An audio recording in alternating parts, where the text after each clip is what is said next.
தாராபுரத்தில் மனிதநேய மக்கள் கட்சி திருப்பூர் தெற்கு மாவட்ட இளைஞரணி மற்றும் முஸ்லிம் முன்னேற்ற கழகம் இணைந்து நடத்திய பழனி பாபாவும் சமூக நீதி பாதுகாப்பு பொதுக்கூட்டத்தில் பாஜக அரசு இந்து மக்களை ஏமாற்றுகிறது.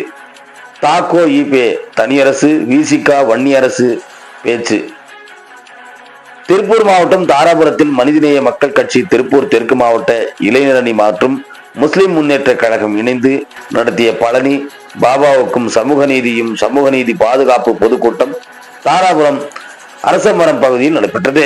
இந்த பொதுக்கூட்டத்திற்கு அப்துல் கயூம் தலைமை தாங்கினார். திருப்பூர் தெற்கு மாவட்ட தமிழ்நாடு முஸ்லிம் முன்னேற்ற கழகத்தின் தலைவர் அப்சல் வரவேற்புரையாற்றினார். தெற்கு மாவட்ட செயலாளர் முனீர் ரஹ்மான் முன்னிலை வகித்தார். மாமக மாநில துணை பொதுச் செயலாளர் தாம்பரம் யாகூப், தமிழ்நாடு கொங்கு இளைஞர் பேரவை நிறுவன தலைவர் தனியரசு, விசிகா மாநில துணை செயலாளர் வன்னியரசு ஆகியோர் கலந்து கொண்டு பொதுக்கூட்டத்தில் சிறப்புரையாற்றினார். இதில் சமூக நீதி போராளி பழனி பாபாவின் 28ஆம் ஆண்டு நினைவு தினம் அனுசரிக்கப்பட்டது. அப்போது பழனி பாபா சமூகத்திற்கு ஆற்றிய பணிகள் குறித்து தலைவர்கள் எடுத்துரைத்தனர். இந்த பொதுக்கூட்டத்தில் கொங்கு இளைஞர் பேரவை நிறுவன தலைவர் தனியரசு பேசுகையில், இந்தியாவை ஆண்டு கொண்டிருக்கும் பாஜக மோடி அரசாங்கம் முஸ்லிம்களுக்கு எதிராக மட்டும் செயல்படவில்லை, அவர்கள் இந்துக்களுக்கும் கிறிஸ்துவர்கள் ஆகியோர்களுக்கு எதிராக செயல்படுவார்கள். போலியான மத நம்பிக்கையை மையமாக வைத்து இந்துவ அமைப்புகளில் தத்துவங்களை முன்னெடுத்து இந்தியாவிலும் வாழும் இந்துக்களையும் முஸ்லிம்களையும் கிறிஸ்தவர்களையும் அடிமைப்படுத்தி ஏமாற்றி வருகின்றனர். பெருவாரியான இந்துக்களின் வாக்குகளை பெற வேண்டும் என்பதற்காக பொய்யான இந்து சமுதாயங்களை இந்துக்களுக்காகவே உரியது என தெரிவிக்கின்றனர். இதில் பெருவாரியான இந்துக்கள் பாதிக்கப்படுகின்றனர். இதை மக்கள் உணர்ந்து கொள்ள வேண்டும். ஜாதி மத இன பேதமின்றி வாழ்ந்து வந்த தமிழனை மதத்தின் பெயரால் பிரித்து இந்திய மொழியை திணிக்க நினைக்கும் பாஜக மோடி அரசை இந்துவாக அமைப்புகளை இந்துக்கள் ஏற்றுக்கொள்வது கூடாது. அவர்கள் அனைவரும் அவர்களது சுயநலத்திற்காக செயல்படுவார்கள். மறைந்த பழனி பாபா அவர்கள் ஒரு சமூக போராளி, ஒரு மதத்திற்கான ஒரு இனத்திற்கான தலைவர் அல்ல. அவர் அனைத்து சமூகத்திற்கும் ஏற்ற தலைவர். அவருடைய கருத்துக்களால் தெளிவடைந்து விடுவார்கள் என்றும் நினைத்து பொள்ளாச்சியில் வைத்து அவரை சுட்டு கொன்று விட்டனர். RSS காரர்கள் ஆனாலும் அவர்கள் இறந்தாலும் அவர் சொன்ன கருத்துக்களையும் தத்துவங்களையும் இன்று வரை மாற்ற முடியாது. அவர் அன்று சொன்ன கருத்துக்கள் இன்று நடைமுறையில் இருந்து வருகிறது. எனவே பழனி பாபா போன்ற உண்மைத்தனமான மனிதர்களை போற்றி புகழ்வதில் தமிழ்நாடு கொங்கு இளைஞர் பேரவை பெருமை அடைகிறது என இவ்வாறு அவர் தெரிவித்தார். விசிகா மாநில துணை பொதுச் செயலாளர் வன்னியரசு பேசுகையில், மாவீரன் பழனி பாபா அவர்களுக்கு ஆண்டுதோறும் நினைவேந்தல் நடத்தும் ஒரே கட்சி விடுதலை சிறுத்தைகள் கட்சி தான். ஆண்டுதோறும் நடத்தி கொண்டிருக்கிறோம். மனிதநேய மக்கள் கட்சியின் தலைவர் ஜவஹருல்லா கட்சியினர் பழனி பாபாவிற்காக ஆண்டுதோறும் பொதுக்கூட்டம் நடத்த வேண்டும். அவரின் அன்றைய கால செயல்பாடுகளை மக்களுக்கு எடுத்துரைத்து அவர்களை விழிப்புணர்வு அடைய செய்ய வேண்டும். டாக்டர் அம்பேத்கர், பெரியார் போன்ற சமூக பேராளிகளை போன்றவர் பழனி பாபா என்ற கூட்டத்தில் 1000க்கும் மேற்பட்டோர் பொதுமக்கள் கலந்து கொண்டனர் என்பது குறிப்பிடத்தக்கது. மக்களுக்கான கோரிக்கைகளை இந்த கூட்டத்தில் வாயிலாக அண்ணன் தனியரசு அவர்களும் விடுதலை சிறுத்தைகளுடைய அன்பு தோழர் வன்னியரசு அவர்களும் மிக சிறப்பாக எடுத்துரைத்தார்கள். நாடாளுமன்றத்தில் ஜனநாயகத்தினுடைய குரல்கள் நசுக்கப்படுகிறது. நாடாளுமன்றத்தில் எதிர்க்கட்சிகளுடைய குரல்களை, அவர் சொல்லக்கூடிய வார்த்தைகளை மதிக்காத சபாநாயகரும் ஒன்றிய ஆட்சியாளர்களும் இருந்து கொண்டிருக்கின்றார்கள்.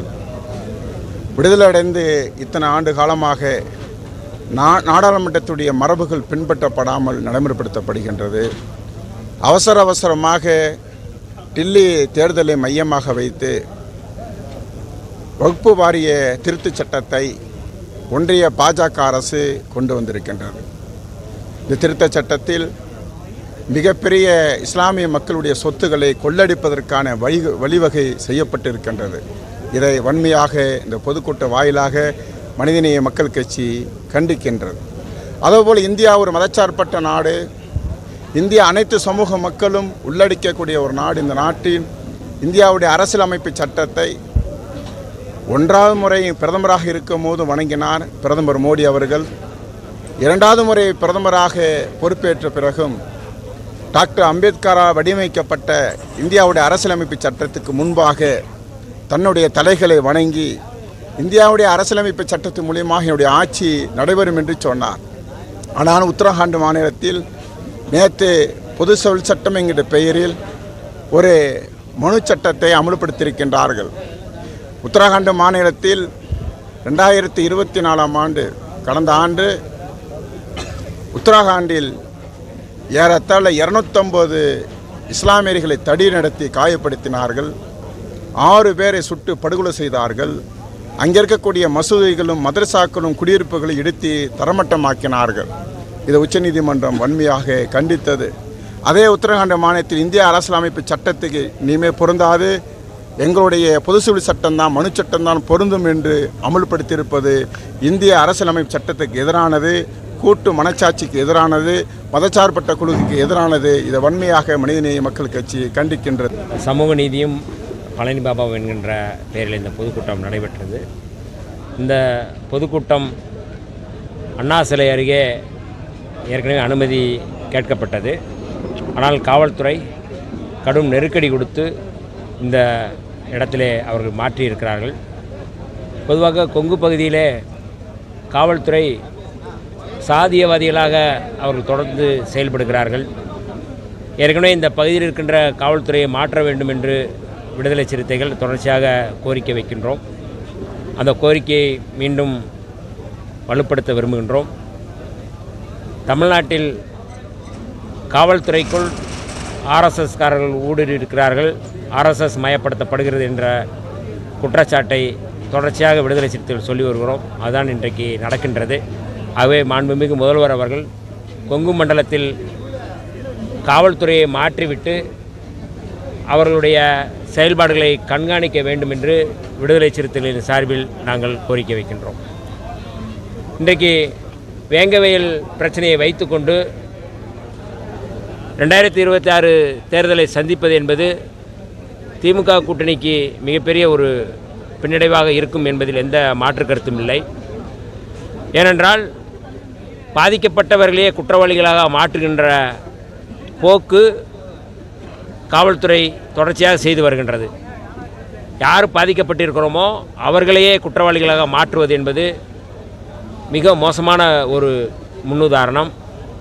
ஏற்கனவே மருத்துவர் ராமதாஸ் போன்றவர்கள் வீட்டை கொளுத்திவிட்டு அவர்களே வீட்டை கொளுத்தி விட்டார்கள் என்று தாழ்த்தப்பட்ட மக்கள் மீதே ஒரு குற்றச்சாட்டை முன்பு சொன்னார்.